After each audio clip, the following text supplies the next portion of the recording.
Good morning, Joan of Art here at RAPHA Valley. Let's get to know more about the people behind this place. RAPHA Valley, let's follow our pathway to wellness. Let's go down at the lookout place to see the amazing rows of pineapples. Lots and lots of pineapples. I'm here with Milo, and can you tell us a brief history of so na amat-amat siya kag nag-evolve. May spa na kami. Wow! And later on, mga villas Okay. with dipping pools and jacuzzi. Wow, more expansion. So exciting. Hopefully maka-cater kami. Lain naman ang amon yung advocacy.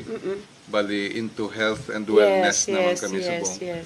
Kag we like to impart about the importance of health sa lifestyle. Why RAPHA Valley? Well, Rapha means from the Bible, it's Jehovah Rapha, the Lord our healer, and God the healer. that's why it's a healing place. When you come here, you will feel the healing ambience of the place, and it's very restful, and ang serenity diri namigit. Namigit.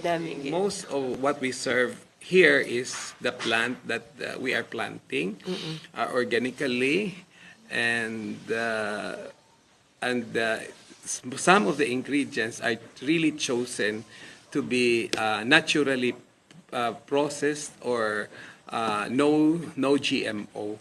Because as you know right now, America has come out with a study that the GMO plants, its product or its processed food product, assure you that every food that we serve is not fried or sauteed in oil, and no harmful chemicals into it, like putting MSG in our flavorings, putting artificial soy sauce and all of that, because that's a lot of change in the lifestyle. Yes. And for more of that and to get an actual feel of what RAPHA Valley offers health-wise, come and visit this place. Not only do they serve healthy, food, organic food for wellness, but also the view is amazing. and we explain every food that we have. Yes.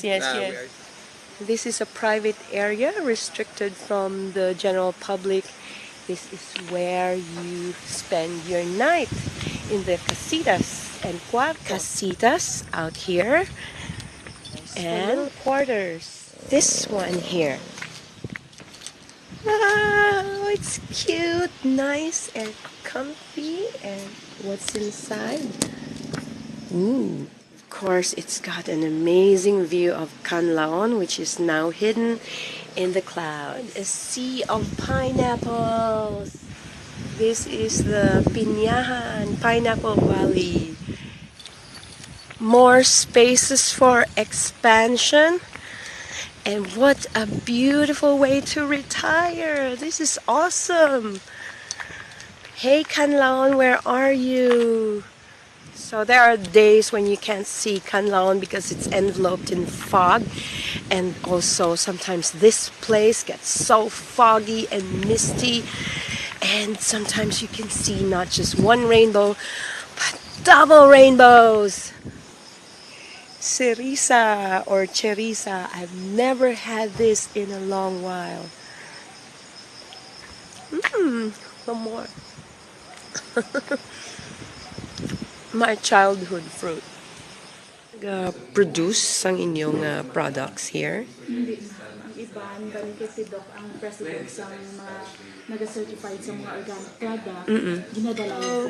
What days ni siya open ang RAPHA? Saturday, Sunday, Okay. Weekends, bali, kung weekdays, how about weekdays? may booking ka naman. Okay, so how do we book if we want to go here on weekdays? Tawagan kay Doc or kay Okay, and mga numbers ka sa amin. Mga assignment. all right, okay. This is Joan of Art from RAPHA Valley. Bye for now.